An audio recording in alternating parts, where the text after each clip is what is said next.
Hello welcome all of you. તમારું બધાનું સ્વાગત છે let's take Gujarat exam YouTube channel ઉપર. ચલો પહેલા બધા મને કહી દો, બધું everything is okay or not?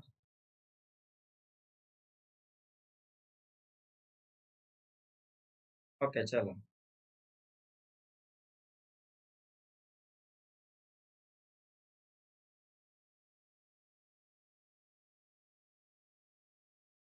ચલો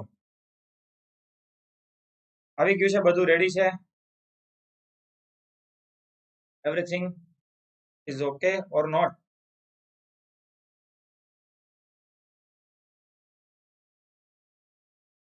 ઓકે. ચલો ઘણા બધા વયા ગયા હશે, ઘણા બધા સુઈ ગયા હશે કે હવે રહેવા દો. ચલો ટેલિગ્રામમાં મેસેજ તો આપી દીધો હતો તમને કે some technical issue, system is not working. OBS software છે, ફરી પાછો રીઇન્સ્ટોલ કરવો પડ્યો હતો. બટ ઓકે, હવે એ મારો ઇશ્યુ છે, બરોબર. વિદ્યાર્થી હોય ત્યાં ભાઈ કેટલી વાર રાહ જોવે, બરોબર ને? ચલો તો શરૂઆત કરી દઈએ. હવે વધારે મોડું થઈ ગયું છે એટલે જાજી વાત નથી કરતો. જેટલા વિદ્યાર્થી આવ્યા છે એટલા બાકીના બધા છે એ પણ બહુ જલ્દી આવી જશે, કારણ કે ઘણા બધા વિદ્યાર્થીઓ છે હવે સુઈ ગયા હશે, લેક્ચર નહીં હોય. વેઇટ તો કર્યો હોય.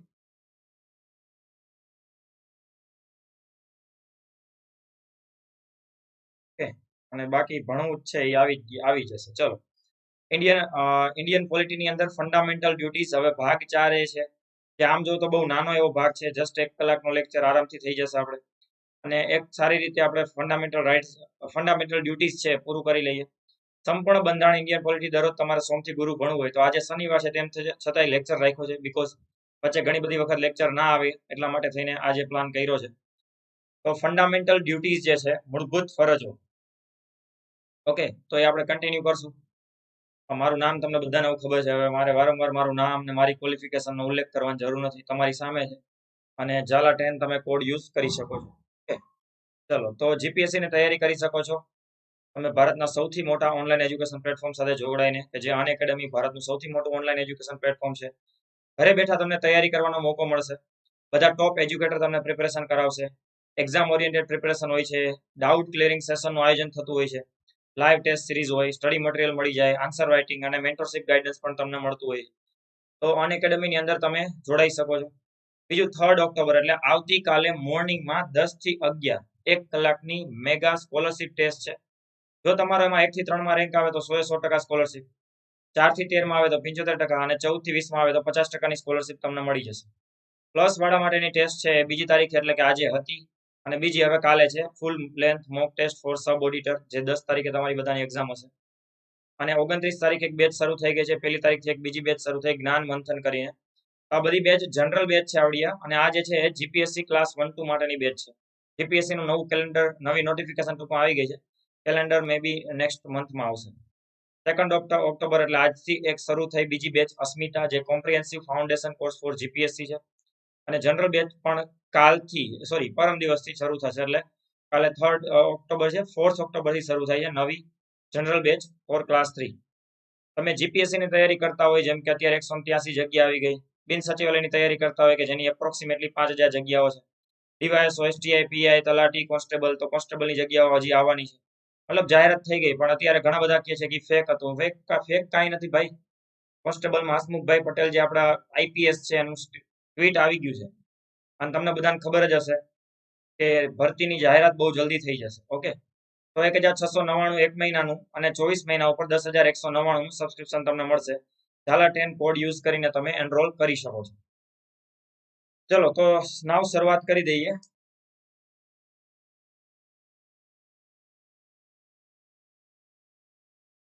ઓકે, ચલો. વોટ્સઅપમાં બધા મને મેસેજ કરે છે કે સર લેક્ચર છે.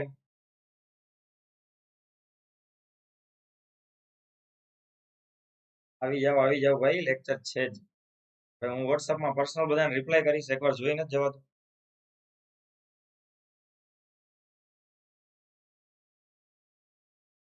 સર કોઈ ખરડા ઉપર વટહુકમ લાવી શકાય એટલે? ખરડા ઉપર વટહુકમ કેવી રીતે? ખરડો એ જ કાયદો છે, અને કાયદા ઉપર વટહુકમ, ખરડો પાસ ન થયો તેના ઉપર વટહુકમ આવે. ખરડાનો મતલબ શું થાય? બિલ ને? કોઈ પણ બિલ છે એ લોકસભામાં રજૂ થયું, રાજ્યસભામાં પાસ ન થયું, હવે એના ઉપર વટહુકમ આવે જ છે. ટ્રિપલ તલાક ઉપર 3 વાર આવ્યું. ઓકે, ખરડાનો મતલબ જ બિલ થાય. એ એક્ટ બન્યો નથી. બિલ ખરડો છે ને, બિલ છે ને એક્ટમાં ત્યારે તબદીલ થાય જ્યારે સહી થાય, બંને હાઉસમાંથી પાસ થાય. ઓકે, ચલો હવે મૂળભૂત ફરજ ઉપર આવી જઈએ. 4A મૂળભૂત ફરજો, ફંડામેન્ટલ ડ્યુટીઝ જેને આપણે કહેશું. તો ફંડામેન્ટલ ડ્યુટીઝ નો સ્ત્રોત છે, મતલબ એનો સ્ત્રોત ક્યાંથી લીધો છે એ તમને પૂછાઈ શકે. એની કઈ કઈ સમિતિ, મતલબ કઈ સમિતિ બની હતી, એની રેકમેન્ડેશન શું હતી, શરૂઆતમાં મૂળભૂત ફરજો કેટલી હતી. મોટા ભાગે અત્યાર સુધીમાં જેટલી વખત પૂછાણું છે, એટલે હું એમ નથી કહેતો કે આર્ટિકલ ક્યારે નથી પૂછાતા, પણ લગભગ 10 માંથી 8 વખત એની થિયરી પૂછાણી છે. કદાચ 2 વખત એવા ચાન્સીસ છે કે તમને ક્યારેક આર્ટિકલ પૂછાઈ જાય. બાકી આર્ટિકલ આપણે એકવાર જોઈ લેશું. જનરલી તમને એની થિયરી વધારે પૂછાશે, તો થિયરી ઉપર ફોકસ કરીએ કે ભાઈ સીધા વન લાઇનર ટાઈપની વસ્તુ. પછી આપણે ખાલી વન લાઇનર નહીં આવે, આપણે થોડાક વિધાન વાક્ય ટાઈપનું આવશે, પણ આપણને થોડુંક ડેપ્થમાં ખબર હોવી જોઈએ. ઓકે, તો કઈ રીતના આપણે ચલો ચર્ચા કરીએ. મૂળભૂત ફરજનો સ્ત્રોત કયા દેશમાંથી લીધો હતો? કે સોવિયત સંઘમાંથી, અથવા તો યુએસએસઆર, તમે રશિયા કયો, સોવિયત સંઘ કયો, બધું એક જ છે. હવે અહીંયા તમારે આ વસ્તુ સમજવી ને તો થોડીક તમારે ત્યારની રાજનીતિ સમજવી પડે. મતલબ કે ત્યારે ભારત અને રશિયા વચ્ચેનો આંતરરાષ્ટ્રીય રિલેશન, ભારત અને રશિયા વચ્ચેના સંબંધો. તો ભારત અને રશિયા વચ્ચેના સંબંધો જે છે એની ઇમ્પેક્ટ બહુ સારી એવી પડી હતી જે તે સમયે, કે જ્યારે આપણા અહીંયા પ્રાઇમ મિનિસ્ટર હતા આપણા ઇન્દિરા ગાંધી, પીએમ ઇન્દિરા ગાંધી જ્યારે હતા, બરોબર. અને એ સમયે જે આપણે રશિયા સાથે રિલેશન ડેવલપ થયા હતા, એના કારણે જ એ જ રીઝન છે, સીધું રીઝન એ છે કે આપણે સમાજવાદનો સિદ્ધાંત પણ સામેલ કરી લીધો. સમાજવાદ શબ્દ આપણે આમુખમાં ઉમેર્યો હતો ને, અને આ અમુકમાં જે ઉમેરો એ સુધારો કયો હતો? તો કે 42મો સુધારો, 1976. અને આ જ સુધારાથી આપણે એક ભાગ એડ કર્યો છે ને, 4A, જેને આપણે કહીશું ફંડામેન્ટલ ડ્યુટીઝ. તો બસ સીધો રીઝન છે. ઓકે, હા, ડીપીએસપી આખું કમ્પ્લીટ હો. ડીપીએસપી ના મેં 4 લેક્ચર લીધા, પછી તો પૂરું થાય ને. ઓકે, ચલો, કદાચ અમુક લેક્ચરમાં તમે ન હોય તો એકવાર જોઈ લેજો. ઓકે, અને એકવાર રિવિઝન એ આખું કરાવી દીધેલું છે ડીપીએસપી. તો ચલો, યુએસએસઆર જે છે, મતલબ કે જે રશિયા, પેલા સોવિયત સંઘ હતું, તમને બધાને ખબર છે કે સોવિયત યુનિયન નો બનેલો એક આખો સંઘ હતો. તો એમાંથી લેવામાં આવેલો સ્ત્રોત છે ફંડામેન્ટલ ડ્યુટીઝ. મૂળભૂત ફરજોનો અમલ સમય ન હતી એટલે શું? તો આવો એક ક્વેશ્ચન એકવાર પૂછાઈ ગયો હતો. ઓપ્શન કંઈક આવા હતા. સપોઝ ક્લાસ 3 ની એક વાત કરું, જસ્ટ મતલબ કઈ રીતના ઘણું બધું વિચારતા હોય. મૂળભૂત અધિકાર, મૂળભૂત ફરજ, પછી રાષ્ટ્રપતિની ચૂંટણી પ્રક્રિયા, અને રાષ્ટ્રપતિનો મહાભિયોગ. આ રીતનો ક્વેશ્ચન પૂછ્યો હતો. હવે આમાં પૂછ્યું હતું કે નીચેનામાંથી કઈ બાબત બંધારણના અમલ સમય ન હતી? સીધો આન્સર આવતો હતો મૂળભૂત ફરજ.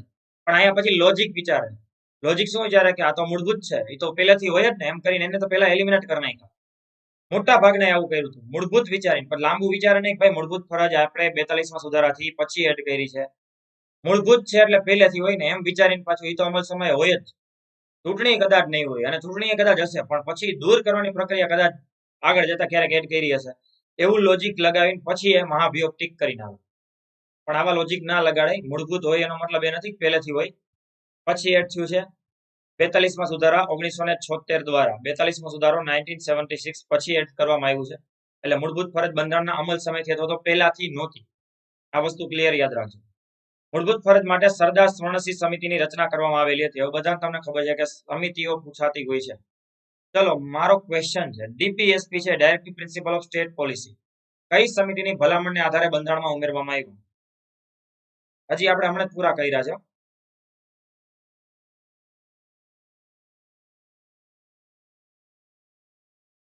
ચલો, મને આન્સર આપો. ડીપીએસપી આપણે કઈ?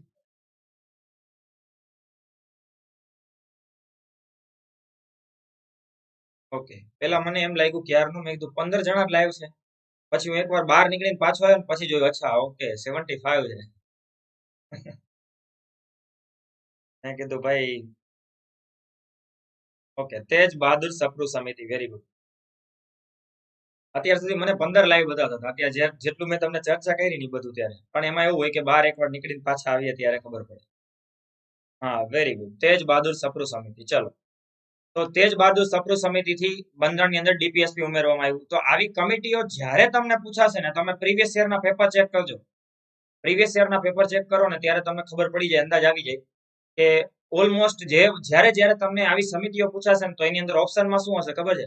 તેજ બહાદુર સપ્રુ સમિતિ, સરદાર સ્વર્ણસિંહ સમિતિ, ફઝલ અલી સમિતિ, જેવીપી સમિતિ, એસકે ધર સમિતિ, સમજાઈ ગયું? રંગનાથ સમિતિ. તો અલગ અલગ જે કમિટીઓ બની હશે જેનાથી કંઈક રિફોર્મ થયા હોય ને પોલિટીની અંદર, એ જ ઓપ્શનમાં હોય. એટલે પછી અહીંયા થાય શું ખબર છે? રિકોલ ના થાય. સરદાર સ્વર્ણસિંહ વહી જાય ડીપીએસપી માં, તેજ બહાદુર સપ્રુ સમિતિ આવી જાય મૂળભૂત અધિકારમાં, એસકે ધર વહી જાય ડીપીએસપી માં, રિવર્સ થઈ જાય, વાયસા વર્ષ આડાવડું બધું થઈ જાય. આવું ગોટે ના ચડો, એટલા માટે વ્યવસ્થિત રીતે સારામાં સારી રીતે યાદ રાખજો કે સરદાર સ્વર્ણસિંહ સમિતિ છે એમને રેકમેન્ડેશન અથવા તો એમની પહેલા તો રચના કરવામાં આવી 1976 ની અંદર હતી. અને આ સમિતિની ભલામણ હતી 8ની. આ પૂછાઈ ગયેલો પ્રશ્ન છે. હવે જો અહીંયા પાછી ભૂલ એ થઈ જાય, ભલામણ કેટલી કરી હતી? આવો ક્વેશ્ચન ફઝલ અલી સમિતિમાં પૂછાઈ જાય છે. ફઝલ અલી સમિતિની ભલામણ આવે, ફઝલ અલી સમિતિ, આવું જ્યારે તમને આનું પૂછાય છે ભલામણ, તો એની મતલબ રેકમેન્ડેશન કેટલી હતી? 16 અને 3 આવશે. પણ બનાવ્યા કેટલા આપણે? તો કે 14 અને 6. સમજાય છે? તો અહીંયા રેકમેન્ડેશન જે હતી ને 8ની હતી કે 8 મૂળભૂત ફરજો તમે બનાવો. પણ જે આપણે રચના કરી હતી એ કેટલી હતી? તો કે 10 મૂળભૂત ફરજોની રચના કરેલી છે. ક્લિયર?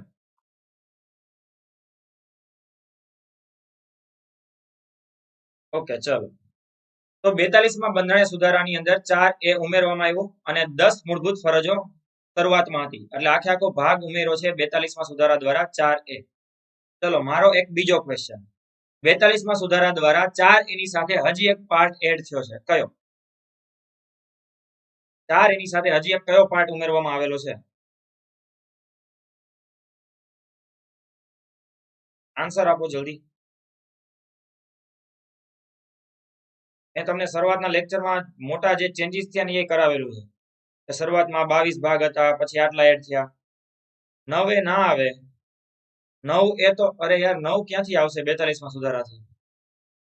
9મો 73મો સુધારો, 9 એ 74મો. અરે 9 એ 74મો સુધારો છે. હું 42મો સુધારો પૂછું છું. હા, 14A આવશે. 4A અને 14A આ બંને રિફોર્મ થયા છે એ 42માં સુધારાથી થયા. 14A જે છે ટ્રિબ્યુનલ માટેનો. એનો મતલબ કે તમે બધાએ એ વસ્તુ હજી કરેલી નથી.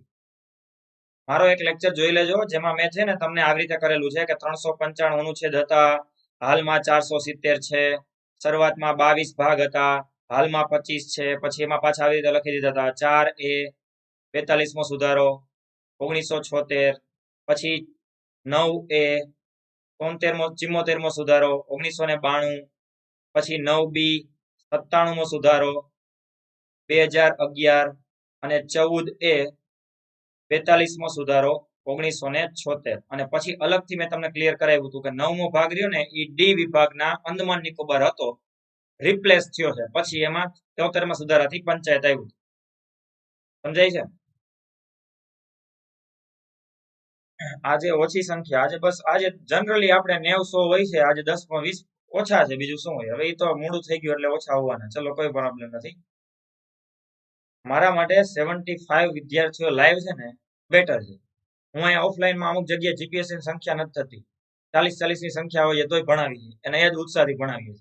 તો એના કરતા તો તમે 3 ગણા છો. ઓકે, ચલો. તો બાદમાં 86માં બંધારણીય સુધારા દ્વારા 2002 ની અંદર 11મી મૂળભૂત ફરજ છે એ ઉમેરવામાં આવેલી છે. 11મી મૂળભૂત ફરજ જ્યારે ઉમેરવામાં આવી એનું રીઝન શું હતું? તો એ તમને ખબર જ છે, 21A, 21A જે ફંડામેન્ટલ રાઇટ્સ હતો. એટલે હવે જ્યારે તમને 21A યાદ આવે ને ત્યારે તમારે 11મી મૂળભૂત ફરજ યાદ આવી જોઈએ. 11મી મૂળભૂત ફરજ જ્યારે વાંચો ત્યારે 21A પણ યાદ આવવું જોઈએ.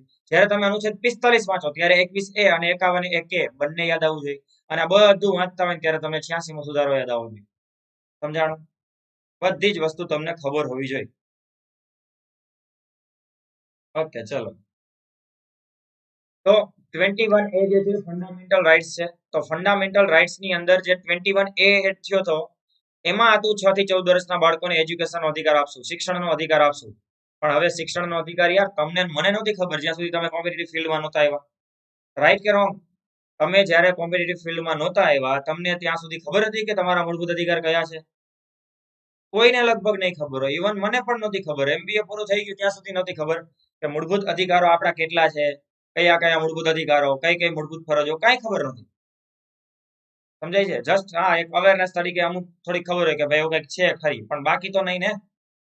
તો આ મૂળભૂત અધિકાર તમને મને જો MBA પૂરું થઈ ગયા સુધી નહોતી ખબર, ગ્રેજ્યુએશન પૂરું થઈ ગયા સુધી ત્યાં સુધી નહોતી ખબર, તો યાર 6 થી 14 વર્ષના બાળકોને ક્યાંથી ખબર હશે કે એના મૂળભૂત અધિકાર શું છે? પણ એના માતા પિતાને તો ખબર છે ને. અને એના માતા પિતાને ના ખબર હોય તો એના માતા પિતા પૂછે બીજાને. એના માતા પિતા મેચ્યોર છે.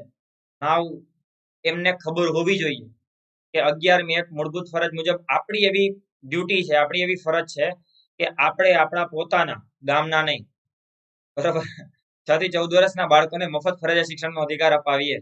એટલે ગામનાને એવું નથી, અપાવી શકો છો, પણ પેલા પોતાનાનું કરાય. ઓકે, તો 6 થી 14 વર્ષના બાળકોને પોતાના 6 થી 14 વર્ષના બાળકોને મફત ફરજિયાત શિક્ષણનો અધિકાર અપાવે. હવે ના અપાવો હોય તો ઓકે, બટ અપાવવો જોઈએ, બીકોઝ ઇટ એનો ફંડામેન્ટલ રાઇટ્સ છે. સમજાય છે? અને આ મૂળભૂત ફરજોને ન્યાયાલય દ્વારા અમલ કરાવી શકાય નહીં, પરંતુ ખાસ યાદ રાખજો, હમણાં આના પહેલા મેં તમને કોઈ સ્પેશિયલ ક્લાસની અંદર એક લેક્ચરમાં વાત કરી હતી કે મૂળભૂત ફરજોને પણ પાલન કરાવી શકાય છે સુપ્રીમ કોર્ટની અંદર જો કાયદાકીય બાબત હોય તો. ત્યારે ઘણા બધાને ઓબ્જેક્શન ઉઠાય, મતલબ ઘણા બધાને એમ થયું કે સર એવું કઈ રીતે? તો એક્ઝામ્પલ તરીકે સમજાવી દઉં. સંસદ કાયદાકીય રૂપ આપીને તેનું પાલન કરવા માટે કાયદો બનાવી શકે છે. એટલે તો કે સંસદે અત્યાર સુધી એવું હતું કે ભાઈ તમે રાષ્ટ્રધ્વજનું પાલન કરો, ના કરો ચાલે, બટ હવે જે રાષ્ટ્રીય બાબતોનું ગૌરવનું સન્માન કરવું જોઈએ જે એક્ટ હતો એમાં ફરી પાછો રિફોર્મ કરી દીધો 2003માં. રાષ્ટ્રધ્વજ સંહિતા નવી આવી ગઈ. તો હવે તમે રાષ્ટ્રધ્વજનું અપમાન કરજો જોઈને, એટલે તમને ખબર પડી જાય કે આપણે ફંડામેન્ટલ ડ્યુટીઝ નિભાવાય કે ના નિભાવાય.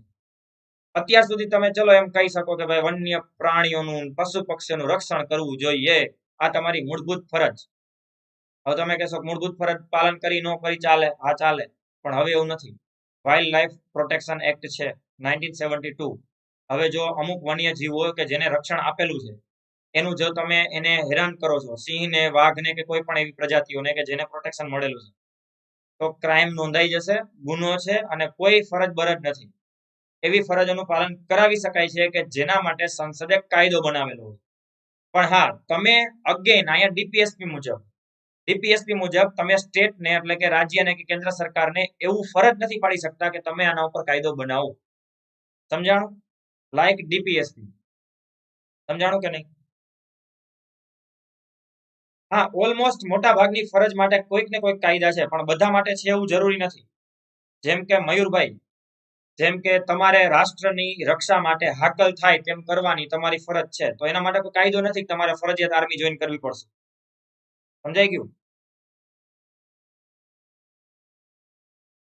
હા, એ જ કહું છું કે ઓલમોસ્ટ છે ને મૂળભૂત, હા, કન્સેપ્ટ બેઝ ક્વેશ્ચનમાં કીધું હતું. જો મૂળભૂત ફરજની અંદર છે ને, હું એ જ તમને સમજાવવા માંગુ છું કે ઓલમોસ્ટ એની થિયરિકલ બાબત પૂછશે, તમને અનુચ્છેદ નથી પૂછવાના. અને અનુચ્છેદ પૂછાશે ને તો એ રેર કેસમાં હશે. અનુચ્છેદ કરવા હોય ના નથી, હમણાં હું કરાવી દઉં છું, તમને જસ્ટ વચાવી દઉં છું. પણ હવે એ અનુચ્છેદ યાદ રાખવા એના કરતા તમે ડીપીએસપી ના યાદ રાખો એના કરતા મૂળભૂત અધિકાર યાદ રાખો. એ પેલા રહી જાય છે, પછી તમને એમ લાગે કે હજી આપણે ઘણું બધું કરી શકીએ છીએ તો કરી નાખો મૂળભૂત ફરજના. પણ એ પછી વધારે પડતું કરવાનો કોઈ મતલબ નથી. પેરેગ્રાફની જેમ આર્ટિકલ આપ્યા છે, હમણાં આપણે જોઈએ આગળ જો. હવે પછી બંધારણનું પાલન કરવાની, વફાદાર રહેવાની, તેના આદર્શો અને સંસ્થાઓનો રાષ્ટ્રધ્વજ, રાષ્ટ્રગાનનું આદર કરવાની ફરજ. તો આવી બધી વસ્તુ તમારે વધારે પડતી લાંબી વાંચવી, યાદ રાખવી, આડાવડી થઈ જાય ને એનું ધ્યાન રાખવું, એ બધી વસ્તુ કરવી એના કરતા બેટર છે. જો પૂછાતું હોત ને વારંવાર તો ગમે એટલું અઘરું હોય, ગમે એટલા પેરેગ્રાફ વાળું હોય, કરવું જ પડે, એમાં કોઈ બાંધછોડ ના ચાલે. જો પૂછાતું હોય વારંવાર તો. હવે મૂળભૂત ફરજની અંદરથી જનરલી મોટા ભાગે મેં કીધું ને 10 માંથી 8 વાર થિયરી પૂછાય છે, લાઈક વન લાઇનર. પછી થિયરી સિવાયના મૂળભૂત ફરજમાંથી અનુચ્છેદ પૂછાણા છે. હું એમ ક્યારેય નથી કહેતો ક્યારે નથી પૂછાણા, ક્યારે નહીં પૂછાય, એવો હું દાવો કોઈ દિવસ બંધારણમાં કોઈ ટોપિકમાં ન કરી શકું. પણ હા, જ્યારે પૂછાણા છે ત્યારે રેર કેસમાં ક્યારેક એના આર્ટિકલ પૂછાણા છે. સમજાય છે હું શું કહેવા માંગુ છું? ઓકે, ચલો. હવે એના પછી શું આપણે ચર્ચા કરતા હતા? હા, સંસદ કાયદા દ્વારા એને પ્રોટેક્ટ કરી શકે છે. એટલે પછી વાઇલ્ડ પ્રોટેક્શન એક્ટ હોય કે ફોરેસ્ટ કન્ઝર્વેશન એક્ટ હોય કે જેની અંદર વન સંરક્ષણ એક્ટ, એક વન્યજીવ એક્ટ છે અને એક વન સંરક્ષણ એક્ટ છે. વન્યજીવનો મતલબ એ થાય કે પ્રાણીઓની રક્ષણ કરવા માટે, વાઘને, સિંહને, જેને જેને પ્રાણીઓ છે એનું રક્ષણ કરવા માટે એને વાઇલ્ડ પ્રોટેક્શન એક્ટ કહેશું.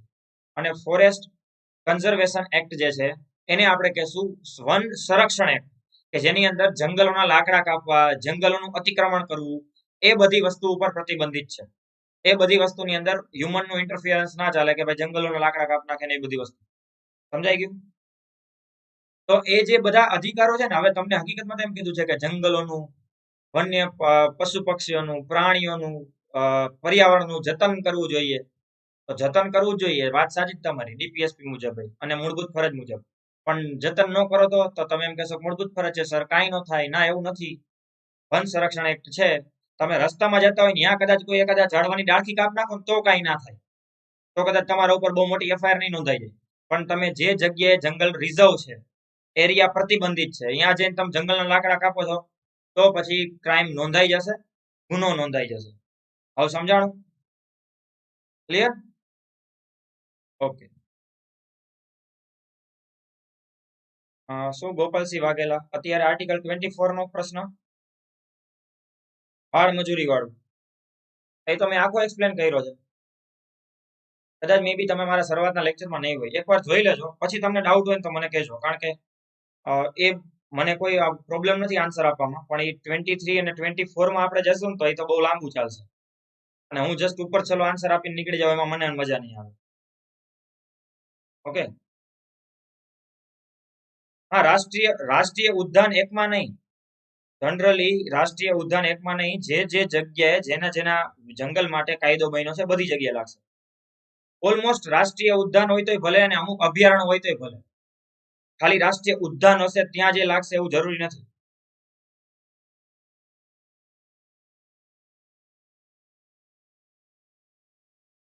સિસોદિયા મહાવીરસિંહ, તમારો ક્વેશ્ચન સરસ છે કે મહુડાના ઝાડને કેમ કાપી ના શકાય, એમાં કેમ અલગથી જોગવાઈ છે સર? સિસોદિયા મહાવીરસિંહ, કદાચ તમે પાછા મારા છે ને જે મેં શેડ્યુલ ભણાવ્યા ને, જ્યારે શેડ્યુલ ભણાવ્યા અને મેં તમને વાત કરી હતી મેઘાલય, આસામ, ત્રિપુરા અને મિઝોરમ વાળી, ત્યારે કદાચ મે બી તમે નહીં હોય, નો હોય કે હોય, જે હોય, પણ હું તમને સમજાવી દઉં. ચલો, થોડુંક એક્ઝામ્પશન કઈ રીતના હોય છે. જો જેમ શેડ્યુલ નંબર 5 અને શેડ્યુલ નંબર 6, અહીંયા જે એસસી અને એસટી નો ટ્રાયબલ એરિયા વિસ્તાર છે, અને એક 6 મુજબ જે એસટી એટલે કે ઓનલી ટ્રાયબલ એરિયા છે, મેઘાલય, આસામ, ત્રિપુરા અને મિઝોરમ, અને બાકીના એના સિવાયના એવા રાજ્યો કે જ્યાં એસસી એસટી બંને પોપ્યુલેશન છે. અહીંયા જેમ અલગ વહીવટ કરવામાં આવે છે ને, ત્યારે મેં તમને આવો એક્ઝામ્પલ આપ્યું હતું. મેં ત્યારે તમને એવું એક્ઝામ્પલ આપ્યું હતું કે ઘણી બધી બાબતોની અંદર ઘણા બધા અલગ અલગ જોગવાઈઓ છે, કે આ વિસ્તારની અંદર જનરલી બધા માટે તમે ને હું લાકડા કાપો તો આપણે ગેરકાયદેસર છે, પણ અમુક ડાંગના અમુક આદિવાસી વિસ્તારોની અંદર જંગલના અમુક વિસ્તારમાંથી લાકડા કાપવાની લીગલી છૂટ છે, ગેરકાયદેસર નથી. પણ કઈ જગ્યાએથી લાકડા કાપવા એ પાછા જે તે અધિકારીને જે સત્તા આપી છે એ ઝોન નક્કી કરી દેશે. જંગલના અમુક ખુલ્લી જમીનમાંથી જે સરકારી ખરાબો છે, કામ ચલાવ પાક લેવાની અમુક ટ્રાયબલ એરિયા જે છે, આદિવાસી વિસ્તાર છે, અહીંયા છૂટ છે. તો અગેન પાછું તમને મને કોઈ જગ્યાએ અથવા તો જે જનરલી પાસે મતલબ આઉટ ઓફ ધી ટ્રાઇબ એરિયાની બહાર છે, એને કોઈને સરકારી ખરાબામાં ખેતી કરવાની છૂટ નથી. પણ એને એટલા માટે છે કારણ કે જંગલ વિસ્તાર છે, ખેતી લાયક જમીનનો અભાવ છે. તો જ્યાં જંગલનો ખુલ્લો વિસ્તાર છે, કરવાનો નથી પણ છે, જે ખુલ્લો વિસ્તાર જમીનની બાજુનો પટ છે, ખુલ્લો વિસ્તાર છે, અહીંયા જંગલની અંદર એ ખેતી કરી શકે. એવી જ રીતના મેં તમને ઓલું મહુડાનું બીજું તમને સમજાવ્યું, મહુડો પીવાની છૂટ, પ્રોહિબિશન એક્ટ છે ગુજરાતની અંદર, દારૂબંધી. દારૂબંધી ખાલી દારૂ ઉપર નથી, નશાકારક દરેક કેફેન ઉપર છે, કે કોઈ પણ નશાકારક પદાર્થ, લિક્વિડ કે કોઈ પણ ચરસ, ગાંજો, અફીણ જે પણ આવતું હોય એ બધાની અંદર પ્રોહિબિશન એક્ટ લાગુ પડી જાય કે ભાઈ કોઈ વસ્તુ કઈ કરી શકતા નથી, એ બધું પ્રોહિબિટેડ છે. તેમ છતાં મહુડો જે ડાંગના આદિવાસી માટે એક સાંસ્કૃતિક કલ્ચરના સાથે જોડીને એની અલાવ કરવામાં આવ્યું છે. તો મહુડો હકીકતમાં આમ જોવો તો એક નશાકારક કેફેન જેવું જ થઈ ગયું, મતલબ એ રીતનું નહીં કે નશાકારક છે, બટ એના કલ્ચર તરીકે જોડાયેલું છે. પણ અલ્ટિમેટલી મહુડાનો એક મતલબ તો એ જ નીકળે છે ને, હકીકતમાં એ કેના જેવું છે, આપણે ઓલી ભાંગ જેવી વસ્તુ થઈ ગઈ. જેમ ભાંગ છે એ પણ એક પ્રકારની ઔષધિ ટાઈપની વનસ્પતિઓમાંથી ભાંગ બનાવવામાં આવતું હોય, અને જે નેચરલ ભાંગ હોય એની અંદર પછી તમને ખબર છે કે કઈ રીતનો નશો ચડી જાય. તો એ જ વસ્તુ છે મહુડાની. તો એ મહુડા છે ને એ પ્રોટેક્ટ કરવા પડે, એના અમુક એના વૃક્ષોને પ્રોટેક્ટ કરવા પડશે. અને નોટ ઓનલી એક મહુડા, આવા તો ઘણા બધા જંગલો કે જે ચંદનના એવા જે લાકડા હોય તો એ બધાને પ્રોટેક્ટ કરેલું હોય. ગવર્મેન્ટનો અમુક એરિયા હશે તો એને પણ પ્રોટેક્ટ કરેલું હશે. સમજાઈ ગયું?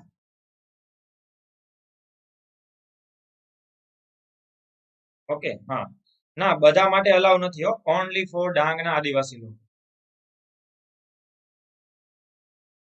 ના, સિસોદિયા મહાવીરસિંહ, ગાંજાની ખેતી અલાઉ નથી. ગુજરાતમાં ક્યાંય નહીં, ભારતમાં ક્યાંય નહીં, ગાંજાની ખેતી અલાઉ નથી. તમાકુની ખેતી અલાઉ છે, મહુડાની અલાઉ, મહુડો મતલબ જે છે એ હોય છે, બરોબર. બાકી ગાંજાની ખેતી કોઈ પણ જગ્યાએ અલાઉ નથી. It's a crime, strongest crime, ગંભીર ગુનો છે, મજબૂત ગુનો નોંધાઈ જશે. Okay, clear? પણ એ બધા એક્સેપ્શન છે ને, એ ઘણી બધી રીતે અલગ અલગ રીતે રાખેલા છે. હવે એ મળે છે તો ભાઈ મળવાનું ના કયો તમે કે ગાંજો તો મળે છે ગુજરાતમાં, તો એ તો તમને બધાને ખબર છે કે જેટલી વસ્તુ ઉપર હું પ્રોહિબિટેડ બોલું છું બધું મળે છે. Okay, clear? ચલો, now આગળ વધીએ મૂળભૂત ફરજોની અંદર. હવે જો આર્ટિકલ છે જસ્ટ વન લાઇનર, મતલબ એકવાર વાંચી નાખું છું, બાકી આર્ટિકલ તમારે બધાને બહુ એ રીતના મતલબ ગોખવાની કઈ જરૂર નથી.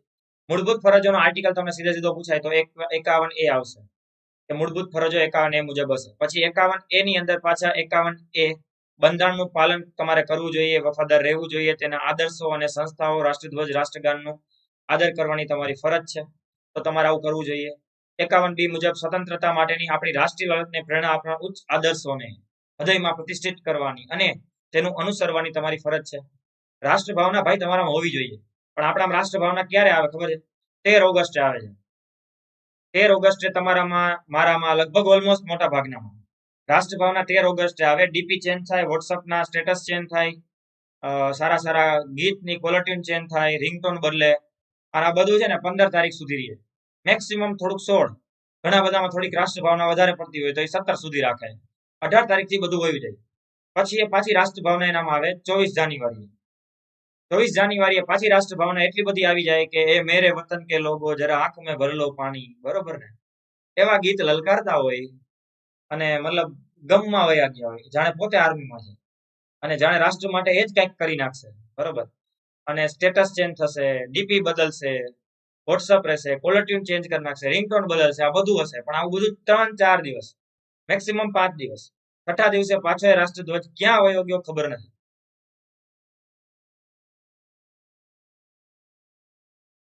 ઓકે.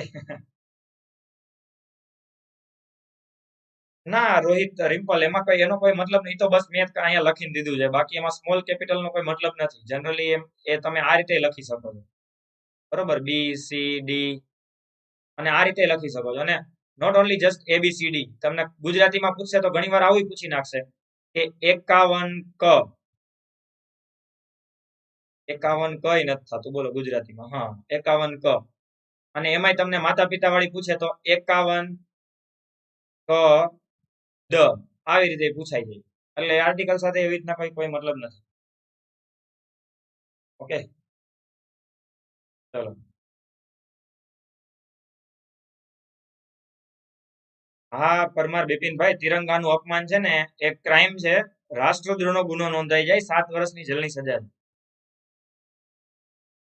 અત્યારે હાર્દિકભાઈ પટેલ ઉપર જે લાગ્યો છે ને રાષ્ટ્રધ્વજનું અપમાનમાંથી રાષ્ટ્રદ્રોહનો કેસ નોંધાઈ ગયો છે, 7 વર્ષની જેલની સજાની જોગવાઈ છે.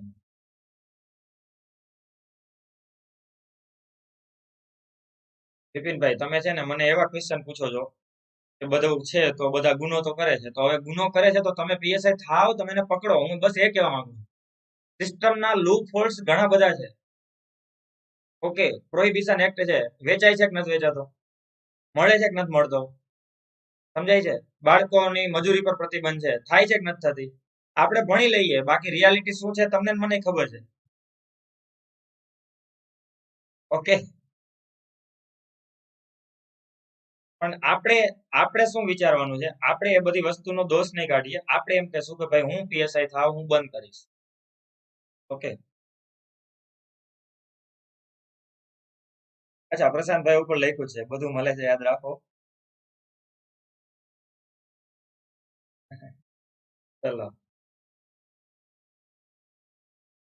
સાચી વાત છે બિપિનભાઈ, તમારી 100% સાચી વાત છે. એના માટે તમે છે ને અધિકારી બનો, કમસે કમ એટલો પ્રયત્ન કરજો કે તમારા વિસ્તારમાં એ બધું જે ગેરકાયદેસર છે ને બંધ થઈ જાય.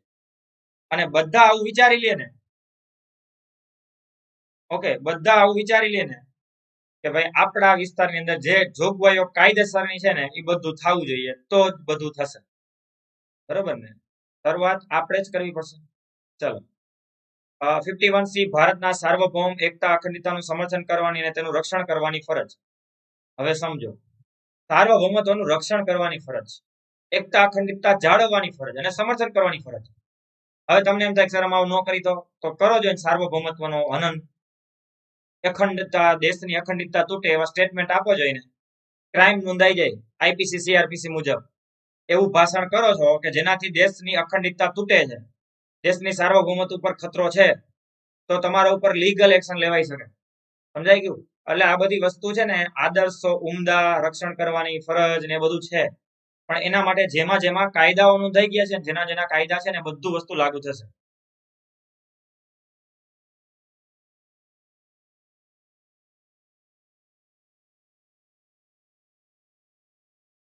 ઓકે, હા, ચલો. ના, ઘણી બધી વખત થાય છે, એવું નથી કે નથી થતો.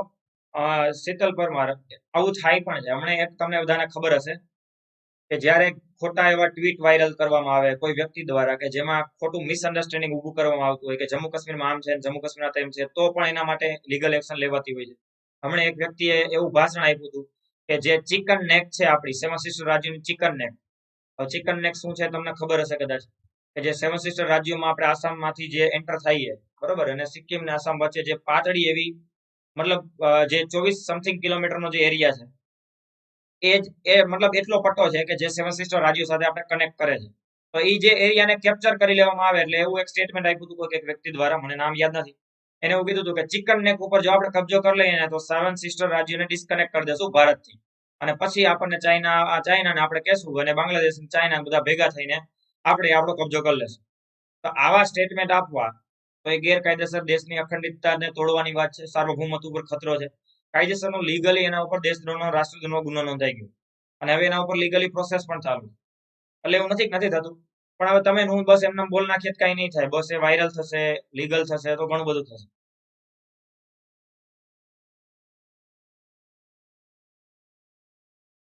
હા, આઈટી એટલે એ તો પછી આઈટી એક્ટ એમાં લાગશે કે જ્યારે એ વસ્તુ મતલબ જેને આપણે કે ઇન્ટરનેટ ઉપર સોશિયલ પ્લેટફોર્મના માધ્યમ ઉપર કરી છે, તો બરોબર.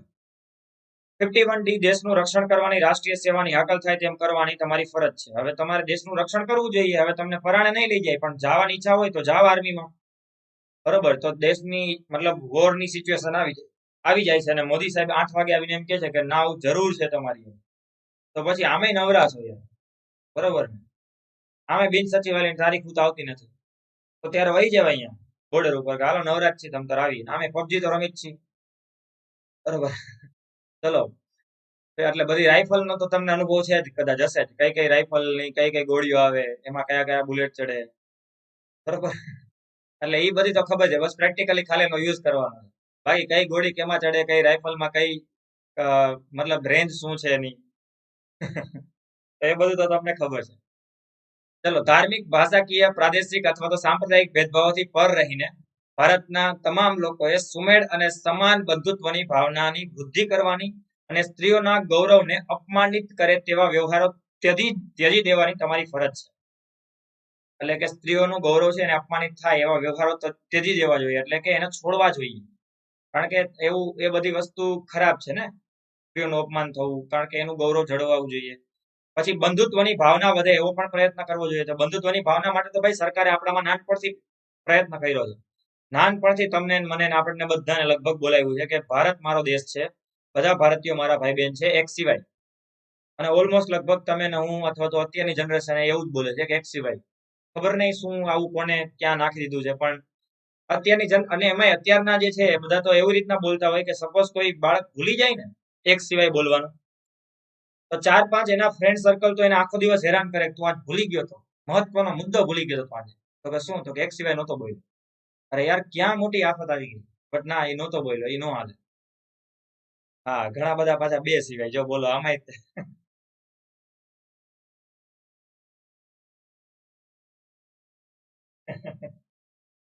સાચી વાત છે. એ બધું ગેમમાં સારું લાગે, રિયલ લાઈફમાં નહીં. બટ આ તો જસ્ટ એમના મજાકની વાત છે. ચલો.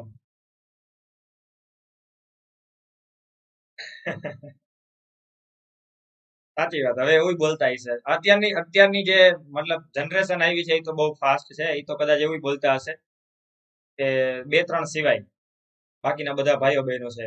બટ હવે જે હોય ચલો એમાં નથી પડવું. પણ એ બંધુત્વની ભાવના છે ને જેને આપણે કહેશું ફેટર્નિટી. એ ફેટર્નિટી તમારામાં ને મારામાં જ છે. બંધુત્વની ભાવના છે. બરોબર. બંધુત્વ તમારામાં 100% ભરેલી છે. તમને અત્યારે બંધુતાની ખબર ના પડે. તમને બંધુતા ક્યારે ખબર પડે ખબર? તમે જયારે મનાલી ફરવા જાઓ અને મનાલી ફરતા હોય અને તમને જયારે હિન્દી બોલવામાં અઘરું પડતું હોય ને, આતા હે જાતા હે થતું હોય, વિજયભાઈ રૂપાણી જેમ તકલીફ પડી જતી હોય, ત્યારે એવા સમયે તમને કોઈ ગુજરાતી ફેમિલી મળી જાય, પછી એ ચાહે કોઈ પણ હોય, મતલબ દક્ષિણ ગુજરાત ના હોય, ઉત્તર ગુજરાત ના હોય, કાઠિયાવાડી હોય, જે હોય, બરોબર, એ તમને અહીંયા એવા વાલા લાગે, એમ થાય કે વાહ ગુજરાતી મેળા. મતલબ આવી બંધુતા ત્યારે અહીંયા શેની દેખાણી? તમને ગુજરાતી તરીકેની દેખાણી. કદાચ એવું બને કે મનાલીની અંદર તમે હોય ત્યારે કર્ણાટકના અને કેરળના કેટલાય તમારા આજુબાજુ આંટા મારતા હતા, તમે કોઈ બોલાવતાય નહોતા. તમને એમ લાગતું હોય કે આની યાર મારે શું બંધુતા લેવા દેવા. પણ તમે કદાચ ક્યારેક ફોરેન ગયા હોય ફરવા અને કદાચ ત્યાં તમને તકલીફ પડતી હોય ને ઇંગ્લિશ બોલવાની, અને ત્યારે તમને કોઈ ઇન્ડિયન મળી જાય કે જે પાછું થોડું ઘણું ઇંગ્લિશ જાણે છે, ને એમાં પાછું ખબર પડે કે ઇન્ડિયન છે, પછી ભલે કર્ણાટકનો કેરલાનો છે, ત્યારે તમને એમ થાય કે વાહ ક્યાં હતો મારો ભાઈ, તું હવે 2 દિવસ ભેગો રહેજે. બરોબર. સાચી વાત ને? તો એ બંધુતા જ છે. તમે એવું માર્ક કરજો, તમે આમ આબુ ફરવા ગયા હોય, રાજસ્થાન ગયા હોય, ઇવન તમે મનાલી ગયા હોય ને, તો GJ3 વાળી ગાડી રાજકોટ વાળા બધા એવું માર્ક કરે. GJ3 વાળી ગાડી મળે ને એટલે જાણે એવી ફિલિંગ આવે કે આપણા ઘરના જ છે. GJ3 ની ગાડી હોય ને એટલે બાજુ જઈને પૂછે કે કેદી આવ્યા તમે, એટલે કે બસ આ 2-4 દી થયા. આવી જ રીતના કદાચ અમદાવાદ વાળા કરતા હશે. GJ1 ની ગાડી મળી જાય, રાઈટ? મતલબ એવી ફિલિંગ આવે કે ટૂંકમાં આપણા અહીંયા પહોંચ્યા છે. ચલો, તો આપણી સમન્વયથી સંસ્કૃતિ સમૃદ્ધિ વારસાનું મૂલ્ય સમજીને તે જાળવવાની ફરજ છે. એટલે કહેવાનો મતલબ જસ્ટ ઇન શોર્ટ એ છે કે બંધુત્વની ભાવના તમારામાં વધેરી છે અને એ છે જ. હા, એવું હોય જ છે. એ રિયાલિટી છે. એ બંધુ પણ અહીંયા અહીંયા કદર ન થાય. તમે અહીંયા છે ને અને ગુજરાતમાં તમારા રાજકોટમાં અનનોન વ્યક્તિને તમે ઓળખતા હશો, મતલબ નહીં ઓળખતા હોય તો બોલાવશે નહીં. પણ તમે આબુ ગયા હોય ને કદાચ એ જ વ્યક્તિની ગાડી અહીંયા જોવા મળે ને GJ3, એટલે તમે એને સામેથી બોલાવો. બરોબર. અને એમાંય પાછા ઓલા ખાસ તો જે પાન ફાકી વાળા છે, એ બધા તો પાછા એને પૂછીએ લી, કરમ રાખ્યા હોય. એ હોય તો આપજો ને, એટલે ઓલા પાછા કે અરે દુનિયાનું લાવ્યા લ્યો લ્યો. અહીંયા કદાચ 2 દાણા નો દેતા હોય. હા, બરોબર. પણ અહીંયા પાછા લઈને ગયા હોય સ્ટોક કરીને, એટલે અહીંયા પૂરતું દાન કરે આપણા ગુજરાતીઓ. આ બંધુતા તો છે. ચલો, એ તો જે ખાતા હશે બધા સારી રીતે સમજી શકતા હશે. પણ એ ન ખાવું જોઈએ ભાઈ. બધું તમે એ જે બધું પાન ફાકીને પિસ્તોલ બધું હતું ને, બધાને અત્યારે PSN ગ્રાઉન્ડ નથી થતા. હા, એ જુબા કેસરી વાળાને અત્યારે ગ્રાઉન્ડ નથી થતા. એ જુબા કેસરી વાળા કેસરીમાં જ રહી ગયા. ચલો, જંગલો, તળાવો, નદીઓ અને વન્ય પશુ પક્ષીઓ સહિત કુદરતી પર્યાવરણનું જતન કરવાની અને તેને સુધારણા કરવાની પણ તમારી ફરજ છે. પ્રાણીઓ માત્ર પ્રત્યે દયાભાવ રાખવાની, તો દયાભાવ રાખવી જોઈએ. પણ હકીકતમાં એવા ઇન્સિડન્ટ જોવા મળે છે કે જેમાં ક્રૂરતા તમને ખબર જ છે. ખબર નહીં હ્યુમાનિટી ક્યાં વહી ગઈ છે અત્યારે. પ્રાણીઓ સાથે કઈ કઈ રીતની હિંસાઓ થાય છે અને અમુક વિડીયો આવે ત્યારે આપણને ક્યારેક ક્યારેક એમ થાય છે કે એકચ્યુઅલમાં આપણે હ્યુમન તરીકે લાયક છીએ અત્યારની 21મી સેન્ચુરીમાં. કારણ કે ઘણી બધી વખત બહુ એવા વિડીયો આવતા હોય છે કે જે કદાચ આપણે જોઈ પણ નથી શકતા. બરોબર. બટ હવે એના માટેના કાયદાઓ છે અને કાયદાઓ ઘણી બધી વખત ઘણી બધી જગ્યાએ ઇમ્પ્લિમેન્ટ થાય છે, તો ઘણી બધી જગ્યાએ નથી પણ થતું. વૈજ્ઞાનિક દ્રષ્ટિકોણ, માનવતાવાદ અને જિજ્ઞાસા વૃત્તિ વધે એવા સુધારણા કરવાની અને કેળવવાની પણ તમારી ફરજ છે. જાહેર મિલકતોનું રક્ષણ કરવાની અને હિંસાનો ત્યાગ કરવાની તમને ફરજ છે. હવે જો ફરજ કેવી છે તમારી કે તમારે જાહેર મિલકતોનું રક્ષણ કરવું જોઈએ અથવા તો હિંસાનો ત્યાગ કરવો જોઈએ. એનો મતલબ કે જો તમે રક્ષણ નથી કરતા, હિંસા કરો છો, તો તમારા ઉપર કાંઈ નહીં થાય. એનો મતલબ એ થાય ને, ના ભાઈ એવું નથી, કરી જવો જોઈએ હિંસા, એટલે ખબર પડે લીગલ એક્શન લેવાય છે કે નહીં.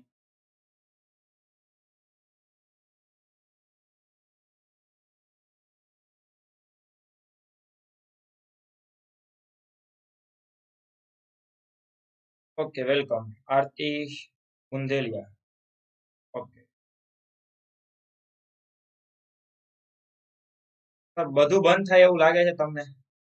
જો મેં કીધું બિપિનભાઈ, રંગ દે બસંતી નો ડાયલોગ છે ને એને અનુસરો તમે. રંગ દે બસંતી પિક્ચર નો ડાયલોગ છે કે તમને જે તકલીફ હોય ને એ વસ્તુ તમે ચેન્જ કરો, પ્રયત્ન કરો તમે, અને દરેક વ્યક્તિને આવું કરવાનું છે. આપણે વેઇટ કરશું કઈ નથી થવાનું. તમે એવું વિચારો કે હું એક અધિકારી તરીકે કમસે કમ આખા ભારતમાં નો બંધ કરી શકું, કારણ કે તમારા પાવરમાં નથી આવવાનું. પણ તમારું જે સુધી તમારો રિજિયા મતલબ એરિયા પહોંચવાનો છે, તમે એક પીએસઆઈ તરીકે તમારો કદાચ 25 કિલોમીટરનો એરિયા તમારા અંડરમાં આવ્યો છે, તો 25 કિલોમીટરમાં તો કમસે કમ તમે નક્કી કરો કે શું થશે શું નહીં. બરોબર કે નહીં? તો એ તમારા ઉપર ડિપેન્ડ કરશે. હા, પછી એવું કરવામાં કદાચ ઘણી બધી વખત તમે અહીંયાથી તમને ટ્રાન્સફર મળશે, તો તમે જ્યાં જાઓ છો ત્યાં બીજી વાર પ્રયત્ન કરો. તો રહી વાત એ કે થશે કે નહીં થાય, અલ્ટિમેટલી તો તમારે મારે કરવાનું છે. સિસ્ટમને ચેન્જ કરવા માટે સિસ્ટમમાં જવું જરૂરી છે. રાજનીતિ ખરાબ લાગતી હોય કે રાજનીતિમાં જવું જરૂરી છે. એજ્યુકેશન ખરાબ લાગતું હોય તો એજ્યુકેશન પોલિસીમાં જવું જરૂરી છે. પણ કાનૂન વ્યવસ્થા તમને ખરાબ લાગતી હોય તો કાનૂન વ્યવસ્થાની સિસ્ટમમાં ઇન્વોલ્વ થાવ અને પ્રયત્ન કરો કે બદલે. તમને લાગતું હોય કે રાજનેતા ખરાબ છે, તો હું તો કહું છું તૈયારી નહીં કરવી. આપણે પોલિટિક્સ જોઈન કરાય. પોલિટિક્સ કઈ ખરાબ નથી. પોલિટિક્સ એ સારી વસ્તુ છે, જો સારા ઇન્ટેન્શનથી કરવામાં આવે તો. સમજાય છે? ના, એવું નથી. એ નેગેટિવ થિંકિંગ છે બિપિનભાઈ. ઘણા બધા છે, ઘણા બધા ઓફિસર્સ છે કે જેની હજી પણ બહુ સારી છાપ છે અને હજી એ વટથી નથી કરે છે. ઓકે, અને એને પોતાના જે વિસ્તારમાં જ્યારે જેની નિમણૂક કરી હતી એને બધાએ પોતાનો રોલ તો નિભાવ્યો જ છે.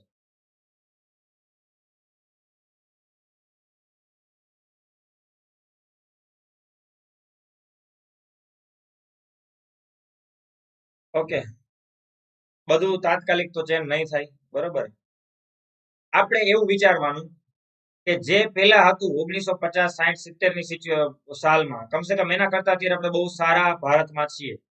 બરોબર કે નહીં? તો બસ આપણે એવી એક્સપેક્ટેશન રાખીએ કે આપણી આવનારી જનરેશન હજી આના કરતા એક બેટર ભારતમાં હશે. બસ આને જ આપણે કહેશું એક રિવોલ્યુશન. બીજું શું હોય? ક્રાંતિ તાત્કાલિક ના થાય ને, એક ઝાટકે તો કોઈ વસ્તુ ચેન્જ નહીં થાય. અને જો રહી વાત ઇન્ટરનલ મુદ્દાની, તો એ તો ભાઈ આપણે એક દેશમાં નથી, એ બધા દેશમાં હોય. અમેરિકાની અંદર એ કાળા ધોળાની નીતિ હજી છે. બ્લેક એન્ડ વ્હાઈટ અત્યારે ઝઘડે છે. આપણે ખાલી અહીંયા કોમવાદ છે ને આપણે જ્ઞાતિવાદ છે એવું નથી. અમેરિકા ડેવલપ છે, ત્યાં પણ કાળા ધોળાની નીતિ છે. તમને બધાને ખબર છે કેપિટલ હિલ ઉપર શું થયું. બરોબર ને? કઈ રીતના સળગતું હતું આખું, મતલબ એનું પાર્લામેન્ટ, કઈ રીતે એના પાર્લામેન્ટની અંદર આખા વિશ્વએ જોયું એ. એટલે એ બધી વસ્તુ બધા દેશમાં હોય. એટલે એમાં પછી એ કઈ રીતે સુધરશે એનો પ્રયત્ન આપણે કરવાનો છે. રાઈટ?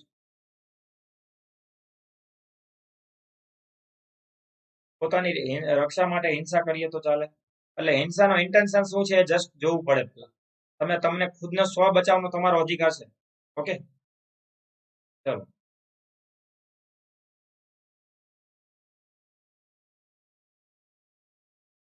ચલો નાવ આગળ વધીએ. રાષ્ટ્રીય પુરુષાર્થ સિદ્ધ કરવાની, વધુ ને વધુ ઉન્નત સોપાનો સર કરવાની અને વ્યક્તિગત સામૂહિક પ્રવૃત્તિઓ તમામ ક્ષેત્રમાં શ્રેષ્ઠ હાંસલ કરવાનો પ્રયત્ન કરવો જોઈએ. અને છેલ્લું જે છે 51A, જેને આપણે કહેશું માતા પિતા વાલીની ફરજ છે કે 6 થી 14 વર્ષના બાળકોને, પોતાના 6 થી 14 વર્ષના બાળકોને, ગામના નહીં, બટ એવું નથી હો, જસ્ટ તો એમને બોલું છું, 6 થી 14 વર્ષના બાળકોને શિક્ષણ અપાવવો જોઈએ. હવે આ જે છે એ ફરી પાછું એકવાર યાદ કરાવી દઉં. 86મો સુધારો 2002 થી એડ થયું છે. 21 એ મૂળભૂત અધિકારને ધ્યાનમાં રાખી. હવે આગળ વધીએ. છેલ્લો પોઈન્ટ, મૂળભૂત ફરજોના ભાગરૂપે અને ડીપીએસપી ના ભાગરૂપે મહત્વની બાબતોમાં કાયદાકીય રક્ષણ આપવામાં આવ્યું છે. અગેન એકવાર, મૂળભૂત ફરજોના ભાગરૂપે એટલે કે મૂળભૂત ફરજોની અંદર અને ડીપીએસપી ની અંદર અમુક બાબતોની અંદર કાયદાકીય રક્ષણ પ્રાપ્ત થયેલું છે, કાયદાકીય રીતે રક્ષણ આપવામાં આવેલું છે. જેમ કે રાષ્ટ્રીય ગૌરવ અપમાન નિવારક અધિનિયમ 1971, જેમાં પછી આગળ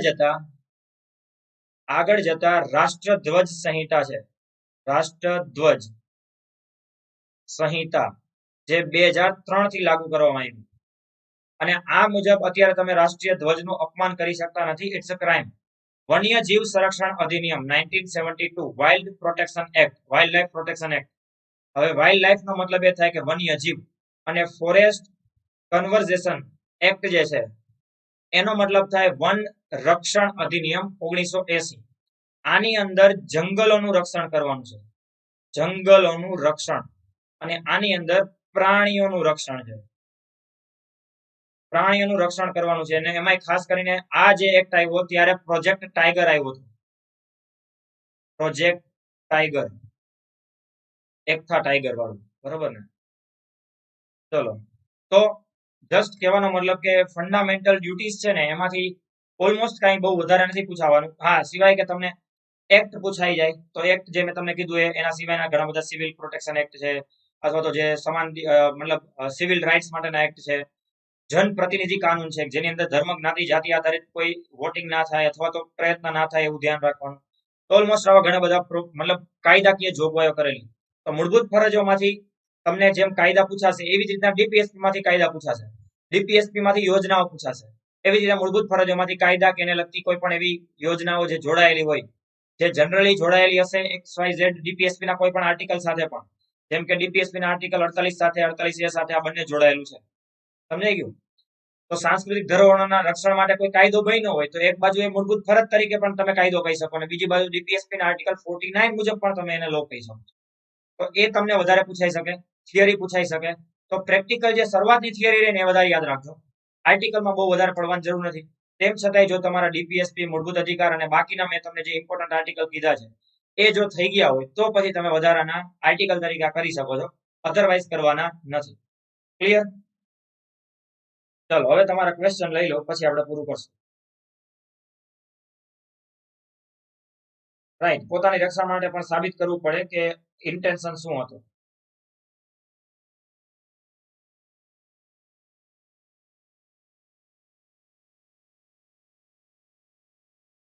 ઓકે, ચલો, તો નાવ ક્લિયર છે તમને?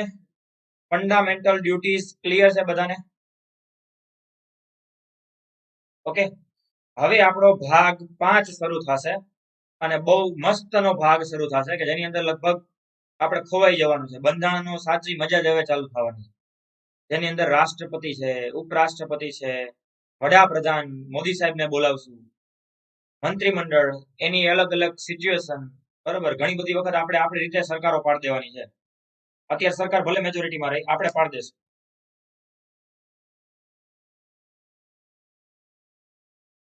ઓકે,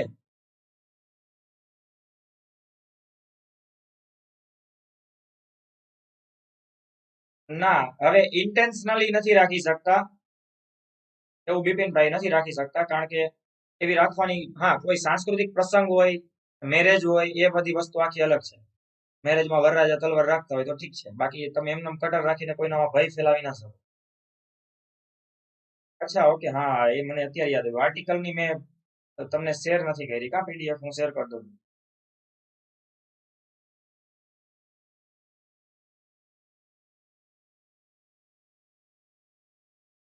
અંદમાન નિકોબાર અત્યારે આપણે લગભગ મદ્રાસ, નહીં, કલકત્તા હાઈકોર્ટમાં આવશે.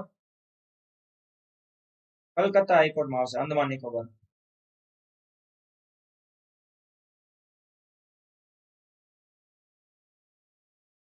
ના, અર્જુન બોરીચા, કેન્દ્ર શાસિત પ્રદેશમાંથી રાજ્ય બનાવવા માટે કે રાજ્યમાંથી યુટી બનાવવા માટે કોઈ સુધારો કરવાની જરૂર નથી. આર્ટિકલ 3 મુજબની પ્રોસેસ છે. અત્યારે કરી નાખ્યું ને ભાઈ, હમણે જમ્મુ કાશ્મીર ને કઈ સુધારો કર્યો કે એકે નથી કર્યો. દીવ દમણ દાદરા નગર હવેલીને ભેગા કરી દીધા, કોઈ સુધારો કર્યો છે? એકે નથી કર્યો. ક્લિયર અર્જુનભાઈ?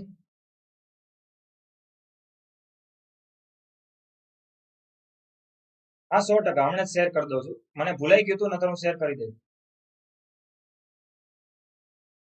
અચ્છા, અર્જુનભાઈ બોરીચા ગોવાની અંદર જે મેં કદાચ તમે ફરી પાછા અત્યારે કદાચ મે બી તમે નવા સ્ટુડન્ટ છો મારા લેક્ચરમાં, મેં છે ને ભાગ 1 આખો સમજાવ્યો છે.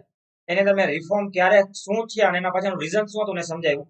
શરૂઆતમાં ગોવાને સ્થાપિત નહોતું કર્યું as a just a protractor state તરીકે, આપણે કેમ સિક્કિમને લીધું છે એ રીતના લઈને પછી સ્ટેટ તરીકે દરજ્જો આપ્યો છે, એટલા માટે સંપૂર્ણ રાજ્યનો દરજ્જો નહોતો આપ્યો.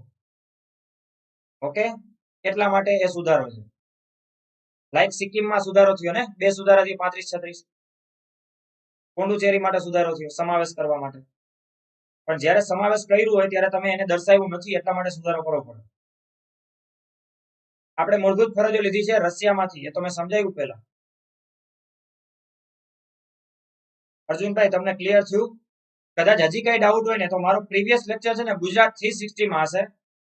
ગુજરાત 360 યુટ્યુબ ચેનલ ઉપર ભાગ 2 સુધીના મેં લેક્ચર લીધા છે. એમાં મારો લેક્ચર હશે ભાગ 1 એવું ટાઇટલ હશે, પાર્ટ 1 એનો પહેલો લેક્ચર. એ તમે એકવાર જોઈ લેજો, તમને આખું ક્લિયર થઈ જશે. ઓકે, પછી તમને ના સમજાય ને તો તમે મને પૂછી લેજો નેક્સ્ટ લેક્ચરમાં, અથવા તો મને પર્સનલ મેસેજ કરીને. I will explain you in detail.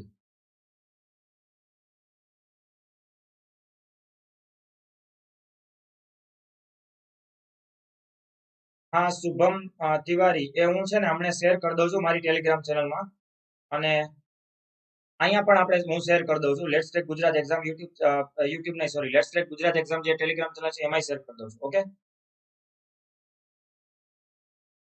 ના, ઇન્ટરનલમાં કોઈ સુધારો કરવાની જરૂર નથી. બહારના કોઈ સ્ટેટનો સમાવેશ કરવા માટે સુધારો કરવો જરૂરી છે. આઈઆર ના હું લેક્ચર રેકોર્ડેડ કરીશ, અને 7, 8, 9, 10 અને 11 તારીખ સુધી અનએકેડમીની ટેકનિકલ ટીમ રજા ઉપર છે. એટલે ત્યારે આમે કોઈ ફેકલ્ટીના લેક્ચર લાઈવ નથી આવવાના. 7 તારીખથી લઈને 11 તારીખ સુધી કોઈ પણ એજ્યુકેટરના લેક્ચર લાઈવ નથી આવવાના. બધાને રેકોર્ડેડ લેક્ચર આપવાના છે. એટલે ત્યારે મારા લેક્ચર બધા રેકોર્ડેડ આવશે ને, બધા આઈઆર ના હશે. ઓકે, એના માટે હું બનાવીને શેર કરી દઈશ. નોટ ઓનલી જસ્ટ મારું એકનું, કોઈના લાઈવ નહીં આવે, બધા રેકોર્ડેડ હશે.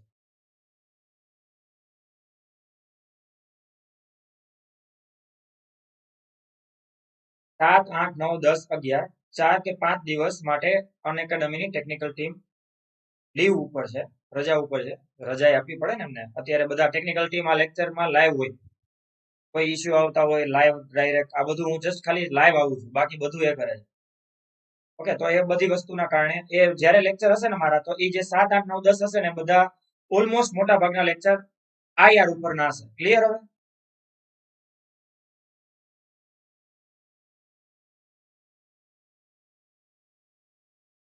ઓકે, ચલો તો આટલું રાખીએ છીએ. એ હમણાં આ આર્ટિકલ હું હમણાં શેર કરી દઉં છું. જસ્ટ મને અડધી કલાકનો ટાઈમ આપો. ઓકે, ચલો, thank you so much. Good night all of you.